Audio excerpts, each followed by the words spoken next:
So the video is a video from a movie called Marjo, a movie that, and I was going to show just 30 seconds. You see there are people having strong awe experiences. It's a documentary from 1972. It won the Academy Award for Best Documentary. So I'll get up. I guess getting out of the picture, but I'll sit down. Okay, so the title is "What's Awe Got to Do with It?" Reference to the famous Tina Turner song, of course. And awe, when I talk about awe, this includes it's a general term to include also things like mystery and wonder and different. It's a catch-all emotional term. So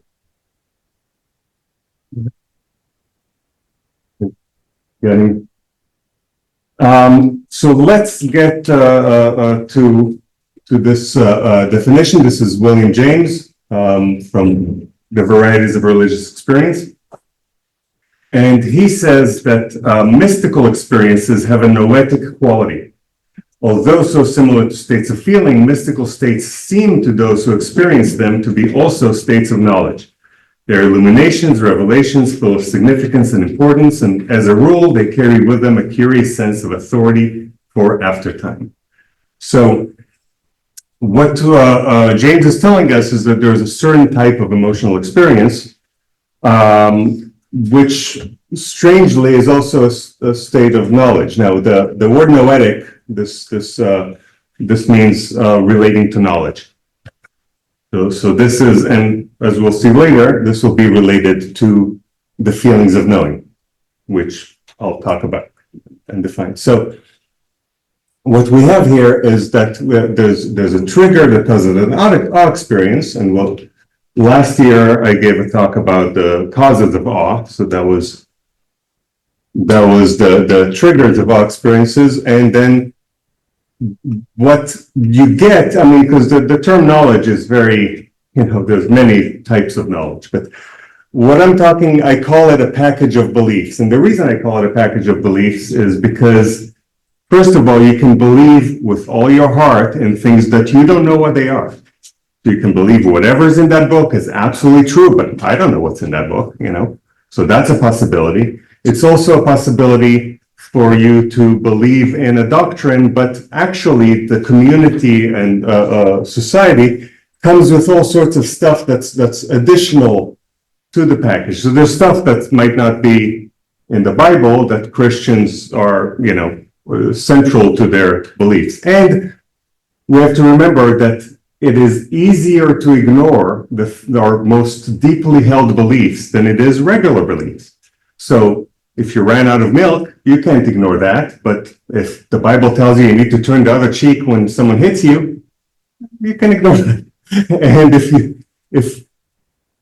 you try it, try hit Christians, they might not turn the other cheek. So don't try this at home. I am going to help you, but you don't need help.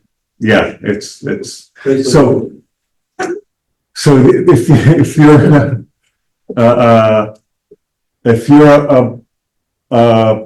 a Christian, you might not give all your money to the poor. So you can ignore your most centrally held beliefs. Those are actually normal and completely, absolutely standard for people to ignore, while regular truths are a lot harder to ignore. So that's why I don't want to say that there's a lot of people who advocate for a certain kind of doctrinal determinism, that because your holy text says that you must do that, therefore you're a bad culture, or you're a bad society, or you're a bad person. But people can really, really behave differently than, all right, so let's take a step back, because I've written a dissertation, and I'm writing a book about this. So this is just parts of one chapter of my upcoming book. I hope to have it next year. So And let's see the role that awe plays in what I call the fervor feedback. So we have this fervor, and I gave a whole talk about this in ICSA in Manchester. So you see here are the awe experiences, and there's a lot more details here than I can talk. And as you can see, there was a lot more information I gave about any of those. But the awe experiences, they can, as we said, that they're relating to knowledge, they can make you believe in a belief system and a way of life and a community and more. And in case when that belief system and way of life and more causes certain behaviors and that induce awe, then we get a feedback. So you get awe experiences, strengthening a belief system, making you behave in a way that causes more experiences, and this can go round and around. And in cults,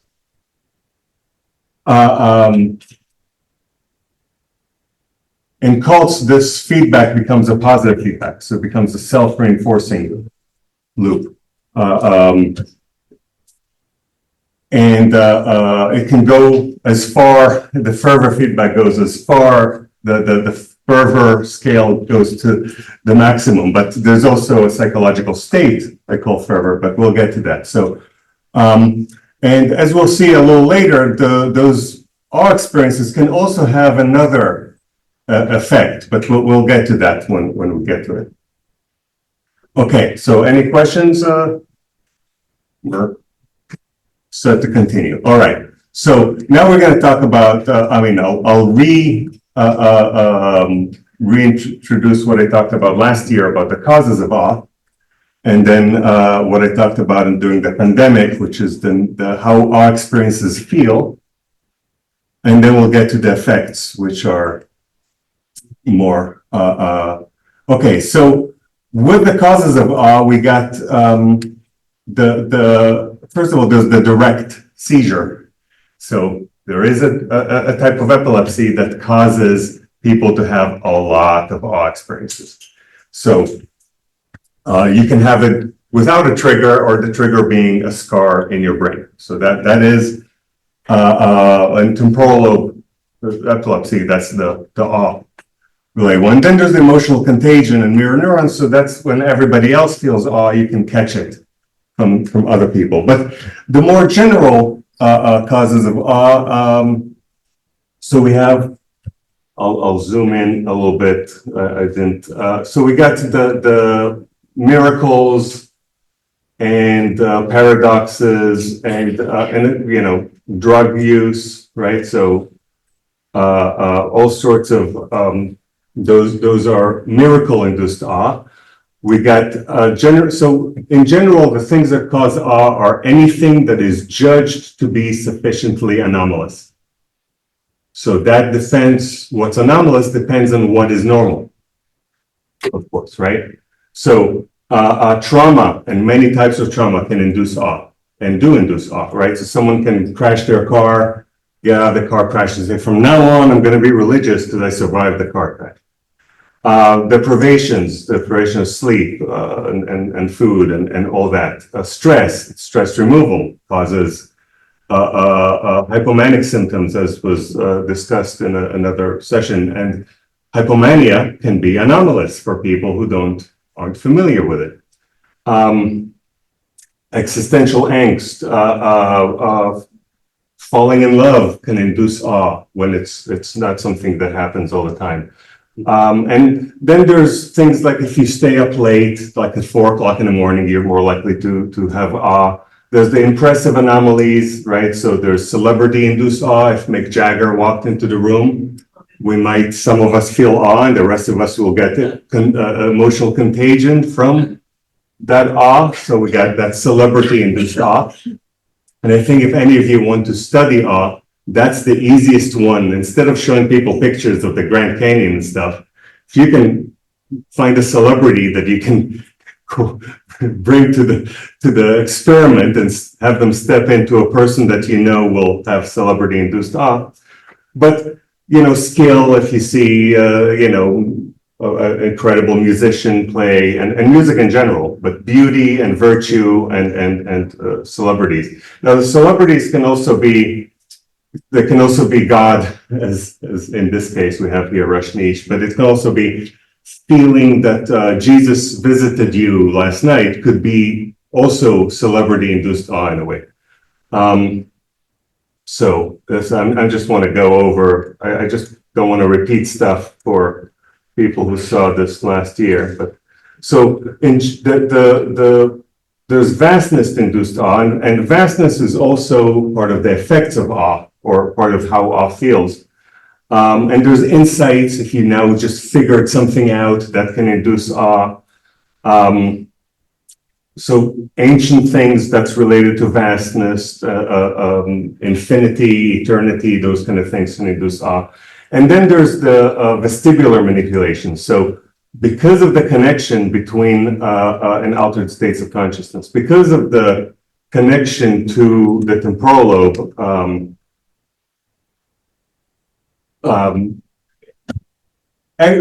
activating your temporal lobe, for example, through swaying, so the temporal lobe has our hearing. Well, we'll get to it in the next, because what awe experiences feel like is so we know that people with temporal lobe epilepsy feel awe a lot. And they have and they convert a lot. The neurologists call them displaying hyper-religiosity. So, but the temporal lobe, and normally it does, it's connected to hearing. So that's why music is more emotionally effective. Smelling, tasting, the vestibular sense, that's the very important one. That's balance and motion. But it's also feeling like you're floating, feeling like you're or heavy. But a lot of our vocabulary about awe involves vestibular related concepts like seventh heaven, like I'm high, like I'm floating, like walking on clouds, heaven, everything spiritual is always floating, right? Jesus is floating above the people. It's the dove, right? So, and heaven is in the clouds. God is in the clouds. Yeah, so the vestibular angle to how our emotions feel, but it's also what can cause an awe experience. So if you now think, and in another lecture, someone talked about, when I think about how small I am compared to the universe and how our lives are just a tiny speck of time. Well, that's the physics-related vastness-induced awe. Biologists think that we are vast and the particle is small. So each one of you is made out of tens of trillions of cells, and each one of your cells is more complicated than 10 solar systems, certainly than the sun. It's a guppy is more complicated than so, and it takes billions of years to create one of us, and we live for many, many milliseconds. So for biologists, we are vast, and instead of we are small, and the universe is vast. So it's just another way to have vastness-induced awe. Also assessment of size. So and awe is also in the temporal lobe. It's related to the feelings of knowing. We'll get to these a little later. And then assessments of relevance and importance, of course, right? So let's see. I zoomed in up. And emotions and emotional learning are related to the temporal lobe. Dreaming, memory, language. And literacy. That's why temporal lobe epileptics can develop graphomania. So they write an endless amount of text. So there are some cult leaders like L. Ron Hubbard, like Ayn Rand, who just wrote, L. Ron Hubbard wrote 500,000 pages for Scientology. So, it takes scarring your brain to make you do that. Okay. So now but are there any questions about this? I was wondering about Rudolf Otto's book, called The Sacred. Yeah, I mean, we can get, but that's within a religious studies context, and it's answering Schleiermacher. We can talk about it afterwards. Yeah, yes. I would like to talk here about depersonalization. Yeah, sure, yeah, for sure. And other dissociative things. Yeah, and you can say that that's related to memory, right? In a way, because you can get, yeah, I guess you could add that. It's just that it's not a function of the temporal lobe. It's just something that a mess up in the temporal lobe would do. And of course, for people who don't experience depersonalization regularly, it would be very anomalous. And as such, it can be framed in a way that induces a very strong awe experience. So ketamine or something like that can make someone have a lot of awe. But of course, it's all, remember, awe is induced by things that are assessed as being sufficiently anomalous. So if it's normal for you, it's normal. It would not induce awe, regardless of how strange it is. But with enough torture and enough, you can get to the anomalous at the end with enough, manipulation. All right, so let's go through some of the outcomes of awe experiences. So the first one is just you swim in the ocean, you see a whale, you had a good time, you felt some awe. You now believe more in, ocean, environmentalism, you are interested in whales, but it doesn't change your life. And, that's like many celebrity-induced awe or vastness. You go see a beautiful Grand Canyon or something very large, the Sagrada Familia. And you feel good, but it doesn't change your mind. And then we got this. So you see a magic trick, and if you want afterwards, I can show you a magic trick or two.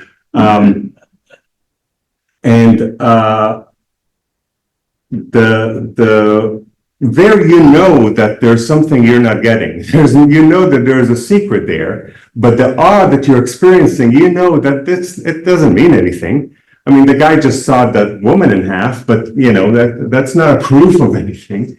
And the way to think about these two types of awe, especially this type of awe, is it is like there's fear where you're afraid that something's going to happen. And then there's fear because you went to the movies and you went to see a horror movie. So if you fear that you have cancer, that's the same emotion as if you fear because you went to see, The Exorcist. But those are different types of experiences. So the strong awe experiences that change your life, that get you into a cult, that make you see things as they really are, those noetic experiences, those are like the fear you feel running away from the tiger. The fear you feel when going to a horror movie, that's like the awe you feel at a magic show, where yes, this induces the emotion, but this is not serious. I'm not going to change my life. And you can enjoy, like you can enjoy a horror movie, or some people can. Okay. So that is another outcome of an awe experience, and this is also harmless, but so the next type of outcome is that it strengthens your faith or it makes you born again. So in this situation, the awe experience, it does change you. But you don't get new content. The content was already there. You might have been a Catholic that's not, seriously into it or something, but now you had the awe experience and now you're actually going to start going to church and stuff, right? So it can change your behavior. and it can strengthen your faith. But with the right expectations, assumptions, and context, and when the situation is right, you can get the awe experience to cause a conversion.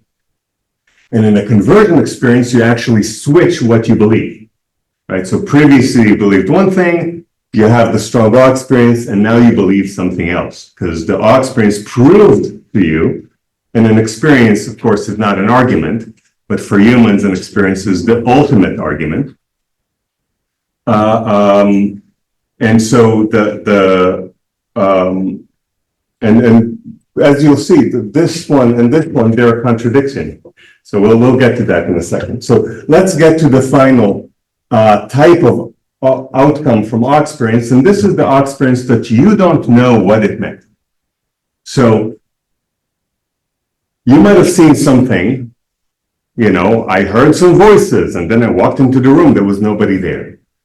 And there was, did I hear ghosts? Did I not hear ghosts? What was it? I don't know. And this can be open-ended for years.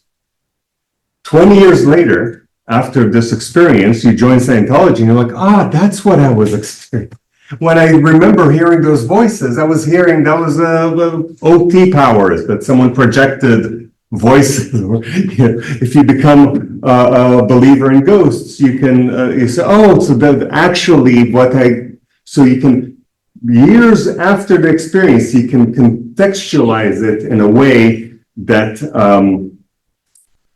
that makes sense out of it. Now, notice that there is a symmetry between this and the when people leave a cult, right? So as Andrea talked, many times when you leave a cult, you find all those different things that you remember that didn't make sense, and that didn't make sense, and but now that I'm leaving the cult, now they're all making sense. But also when you join a cult, there can be a similar dynamic where, I remember that I heard voices from a room and there was no one there, and then I remember that some other miracle that happened to me, and I remember, and I never knew what those were, but now that I'm religious or, joined some ideology, now it all makes sense. So we have this symmetry happening between, entering and leaving in that sense. Okay, so there isn't there a paradox, right, between the saying that awe experience can strengthen your belief, but an awe experience can also make you convert, leave your belief, right? So how do we make sense of this? Okay, so we need to take another step back, because and this is the general thesis in my dissertation and in my book involves so I argue that the evolution, and this is evolution not in a Richard Dawkins or gene for this, gene for that sense, but the evolution of our capacity to feel awe, to be in a state of fervor, to convert suddenly, and to form an attachment to belief identity. I argue that all of those things are related to family-related psychology.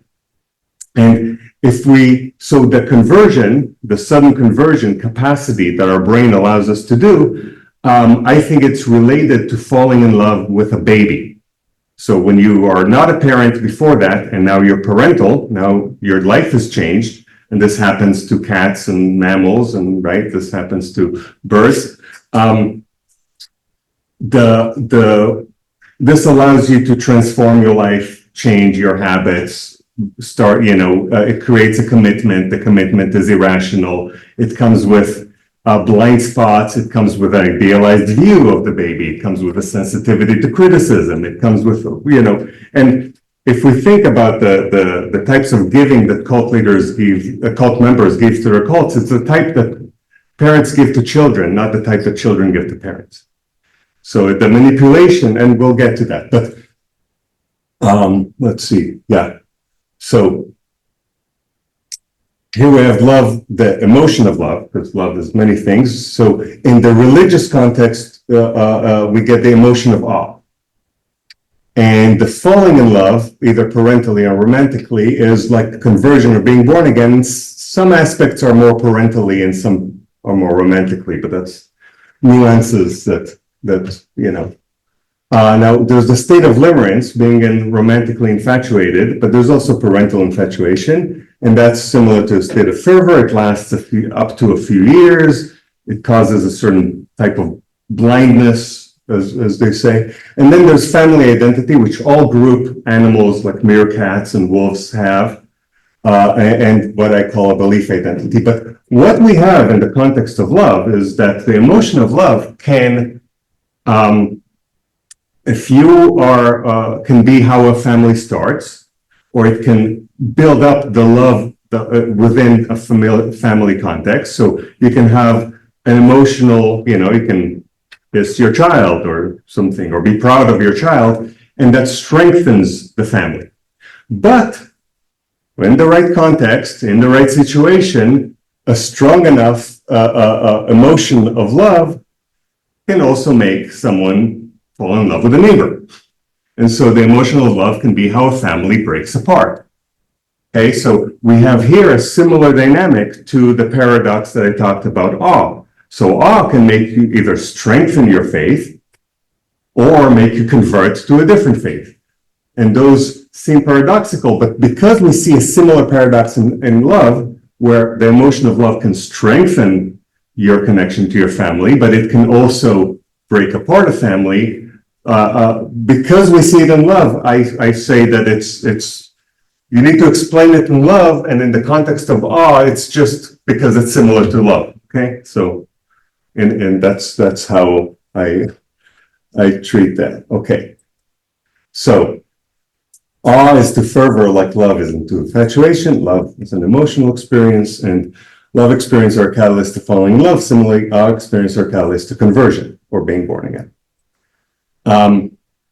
So let's get to those feelings of knowing, because the feelings of knowing, and this is a book by a neurologist, Believing You're Right Even When You're Wrong, on Being Certain, is the title. And the feelings of knowing are certainty, conviction, familiarity, correctness. In some animals, there's realness. That's animals that have theory of mind. You know what that is. And in humans, and humans only, we also have a unique feeling of knowing, which is truthiness. And that's because truthiness requires language, right? Truth and the veridical meaning of truth, so that it's a match between words and reality. For that, you need words. And for words, you need symbolic language. And so to have this feeling of knowing, only humans have that one. But each one of these, let me see, each one of these has a regular version and a special version. The special version is when it involves love. So a mother cat, she has a special certainty around the identity of her kittens, and that's very different than the certainty or very special familiarity with her kittens. Now, she's also familiar with the neighbor's dog, but that's not special familiarity. With her kittens, when it involves parental love, and cats only have, parent to child and child to parent, but so all of these, there's a special version when it comes to love, and when it comes to awe, also, this would be a special version of the feeling of knowing. So it's special certainty, special conviction, special familiarity, and many times also with awe experience, it comes with a sense, I saw into a realm of different reality and I felt familiar, so it's the familiarity actually is an important part of so this is part of the effects of awe, is that it comes with special feelings of knowing. But the feelings of knowing, first of all, feelings of knowing is already a paradox, right? Because feelings are feelings, or knowing is knowing. Okay. I want to get questions. So the feelings of knowing do need to deceive you. And our regular, everyday feelings of knowing deceive us. So For example, we'll get through this quickly. We got my argument is sufficient, something that's judged to be sufficiently anomalous. It's not naturally anomalous, it's judged to be, causes awe, which brings us to a conclusion, right? And so generally that's a trigger, a feeling of knowing and knowledge. So what people think that happened is that the trigger proved the knowledge, and the side effect was the feeling of knowing. So if when I walk down the street and I see a lot of people, my brain doesn't, and I recognize someone, okay, I think that's the next. So I'm walking down the street, I see my friend John, and I feel familiarity. This is what I think that's happening. This is how the feelings of knowing must deceive us, because what's actually happening, walking down the street, my brain is saying, well, there's a 10% chance that that face might be familiar. So I look at it, and then I either recognize or not recognize my friend. And if I recognize my friend, I feel that the familiarity was a side effect. But this is all very short. So anytime you go below like half a second or even less, we don't know what happens in our experience. Our experience is below half a second, the order can be jumbled and things are very messy. But what happens is that I feel like the familiarity was a side effect of me seeing John, but if I didn't feel that initial sense of familiarity, I wouldn't have looked at that face long enough to recognize my friend. So similarly, what happens is the sufficient anomaly causes awe, which leads to a conclusion. But what people think that happened, the sufficient anomaly proved the conclusion, and the awe was a side effect. So, for example, if people see Jesus walking down on the water, they, oh my God, that proved that he is, I've seen the Son of God. And of course, if you see the Son of God, you're going to feel some awe, but the awe is a side effect. Well, in reality, it was because of the awe that led to the conclusion, okay? Not the conclusion that had awe as the side effect. So we have context, expectations, and assumptions affect what will be judged anomalous, how the awe experience would be felt, and then we get to the conclusion. But the obvious question is, but how do you know what's the conclusion? Because the same miracle can prove many things. Someone walking on the water can prove that we live in a simulation, that aliens have landed, that ghosts exist, or right, and that Islam is correct, that Scientology is correct. So what we get is the argument from strangers. So we can say something is sufficiently strange, therefore something completely unrelated, right? This is the miracle logic, okay? So what does all the work is this default noetic realization. Okay, so this is what if a few people see the same miracle. Let's say there was a bowl of sugar here, I spill on the floor, and on the floor it spells out the word truth in the sugar. So one person that proves Catholicism, but that was their default. That person might have been an atheist. So you can have an atheist that if that atheist sees a miracle, that will prove to them Catholicism. Another person, they're an atheist, but if they see a miracle, their default conclusion is Islam or Sunni Islam or something. And so, or someone might think that this is a trick, that there must be magnets. Yeah. I'm listening to you, and it sounds like people may go through this. It will probably strike me strange, but then I just realized I have a friend who, when he checks the time, it says 11:11. To him, that's proof that whatever he's thinking of is true, and he takes screenshots. He has hundreds of screenshots where the time says 11:11, and it says this is the Akashic telling him that he's on the right spiritual path. So if, let's say I call my mom, and she says, oh, I was just thinking of you. This proves, and he tells her, well, that means that we need to pray towards Mecca. I mean, what else could we conclude other than, obviously this is not what she meant. So we get the argument from strangeness. And this is just, this is a poem by Coleridge. What if you slept, and what if in your sleep you dreamt, and what if in your dream you went to heaven and there picked a strange and beautiful flower, and what if when you awoke you had that flower in your head? Huh? What then? So the answer could be anything. Right? Then the cult leader must have been right, because I woke up with a flower. I mean, that's and of course, when right, I talked about the unrelated claim, but expectations make all the difference in this because so when you join the cult, what they need to change is they need to change this. This is easy to change. So, because this is not your belief, I can go to an ashram and I'm still an atheist, but I say now, because of the social context, now if I see a miracle, if I experience a miracle, I experience something that induces awe, it would prove to me that the guru is God. Normally, it would prove to me something else, but just because of the context. And I don't believe it. It's not something, it's very easy to accept this. Well, now if I see the miracle, now I'll believe that, because that's easy to induce.